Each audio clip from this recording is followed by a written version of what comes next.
Part two. Part two. Part two with Should I Mark. change my shirt? Yeah.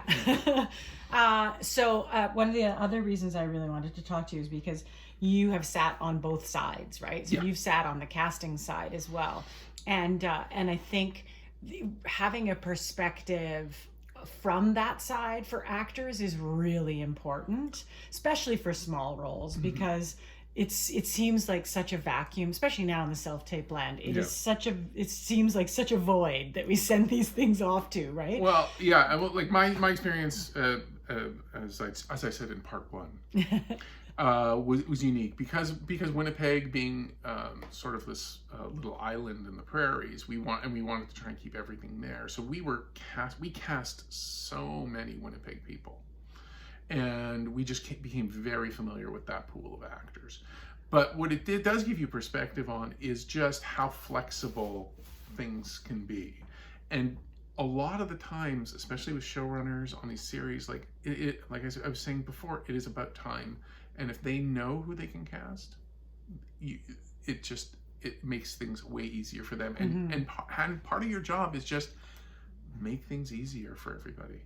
Like if you could be there on time, know your lines, be professional, be able to take a note. Those little things, everybody puts little check marks in their brain. They're like, yeah, that's somebody I could work with again. Yeah. And that makes it really, really, really important. And being on the other side of the table, that you recognize that and you see that and you go, okay, like that's somebody I want to work with again. And it may not be a starring role, but when that name flashes in front of your eyes or you see that tape, I guarantee you there's a lot of producers, it's not just a legend or a myth, that probably just see the face on the tape, like the beginning of the role, and go, oh, I know that guy, just give it to him. I know that. I know it happens. Because I know we would do it. Time. Yeah. You'd fast forward through it going, he's a good actor. We don't need to worry about it. Just give him the role. He'd be fine. Yeah. And then you got to go back and do a rewrite. Yeah. And that's what a production office is kind of like. So you really making that first impression, coming in prepared, and coming into that audition with something. I mean, the horrible thing about the self-tapes, and I've said this to my agent, is a lot of the time, especially in the beginning, I was auditioning so much. I said I felt like I was just throwing pennies in a well, like just wishing for a role. Like you don't get any feedback, you don't see anybody, you don't hear from anybody. There was in the past a social aspect to auditioning where you'd go in the room, you'd see all the people who were about the same size as you, and who have always, you've always gone up against. You always see them there. And you go, okay, all right, the competition's on. Let's see who gets this one. And you don't get that. But the other side of it, so we've lost that. But the other side of it is, I know in the last year, with all those pennies I've been throwing in the well, that my on-camera game has gotten tighter, at least in terms of the audition. Like knowing how to frame and knowing when I'm pushing too hard or trying, like looking at those tapes. It's funny, the last few days I've had these two fairly large auditions, and I've been looking at the tapes over and over, going, okay, yeah, I pushed that a bit. We never had that technology or that ability to just review our work constantly and make ourselves and hate ourselves as much as we can over and over again. But the other side of it is, yeah, like I can see what they might be looking for, and that can help a lot. I just did a low budget indie, and I remember reviewing that tape a few times, going, okay, yeah, I think this is what they want. I think this is the character they want. I'm going to send this now. Do I believe you? Yeah. I mean, that's really my benchmark, is I try and look past my chin and the other things. I mean, I look at the aesthetic stuff and go, do I look good? Yeah. Like, do I look okay? Do I look good? But I'm surprised more and more how little that matters. Well, ultimately, for me, I've always been a big guy. I've always been bald. If they didn't want me to audition, it was all in the headshot. So I was never.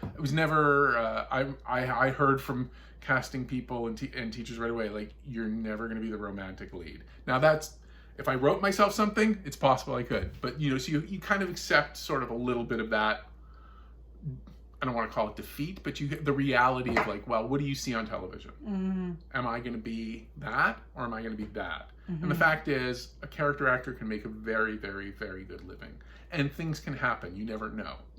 But you have to sort of accept, well, if 90% of the industry is this, if I want to work in 90% of the industry, I have to be able to at least emulate this. Right. And then if I want to try and get that other 10%, that's a different bet. Yeah. So getting past your ego and getting past all of that is really a huge part of it. And then just looking at, does this look like something real? Because especially, you know, like what we're shooting here now, this is your audition. Yeah. And really, there's not a lot. You know, if you're blowing up here, it better be because your guy just like took a hit of heroin. Yeah. You know, and something, because like this is so intimate, and they'll know if you're faking it.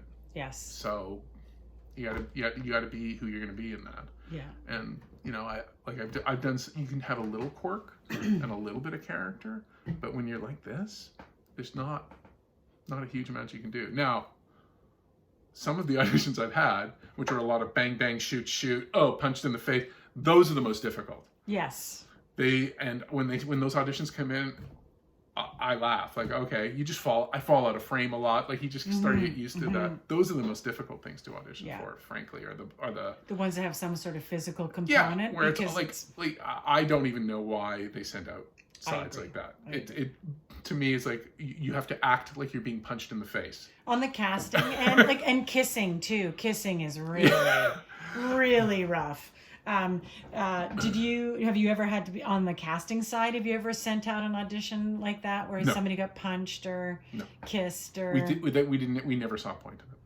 I think that's. But we were doing we were doing comedy stuff too. Yeah. And we actually was it the Sorkin rule? We tried to give every character a name too, so it's not boy number one, right? Or cashier, the baker, we try to give them names, so there's a little bit of dignity to it. But yeah, like doing those physical things, I would rather have an audition where it's just like I just hand somebody a book and could you just read this book on camera and occasionally look up because you're hearing a noise over there. That's all we want you to do. Like that would be easier than pretending that you're getting punched in the face or that aliens have I find the ones that are the most guilty of that are the kids shows.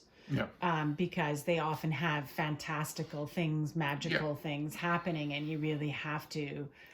That's a whole skill set in and of itself. Is to, and I find them the hardest. I find them very difficult as well, because most of those shows the style is over the top. Like Odd Squad, for example. Yeah. So like when you're like this, how do you go? If you go over the top on this, it looks huge. Like you look like a cartoon, and it's like, well, do they want the cartoon?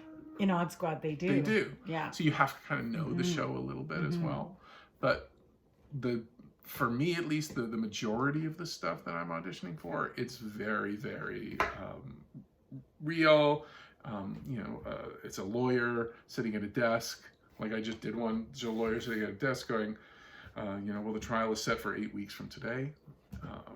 Those are the kinds of things you're reading out, especially when it's exposition like that. Like it was literally a scene where I was reading out dates and charges. Yeah. And then, I would look up and I was like, okay, well, is that all? If there's nothing else, I should get on with my work. And that's your day. That's your audition. You're like, okay. So basically it's like, well, am I wearing a good suit? Because they'll know within the first 10 seconds when they look at that audition reel, whether they're interested in even seeing any more or whether you've got the part or not. Yeah. And that's how long it can take to be decided. One of my very first jobs, I think it was my first job on camera, was the Washington Post secretary in Dick. And the reason I think I got it was because I chewed gum while I was talking. I was on the phone with Kristen Dunst, even though she was never there. I never met her. She was just, it was some grip on the phone or some PA on the phone. And I just chewed gum through the whole thing. And that's why I got the job. Yeah. Was because it was just different than what everybody, and I just couldn't care less. And it was different than what anybody else did. Yeah, like I said, for me, I'm pretty sure with The Shape of Water is because I couldn't figure out, I had my character trying to figure out how to read a note. Yeah. and he couldn't figure out the words. Right. I think the first gig I got was on a show shot in Vancouver called The Commish. Oh, yeah.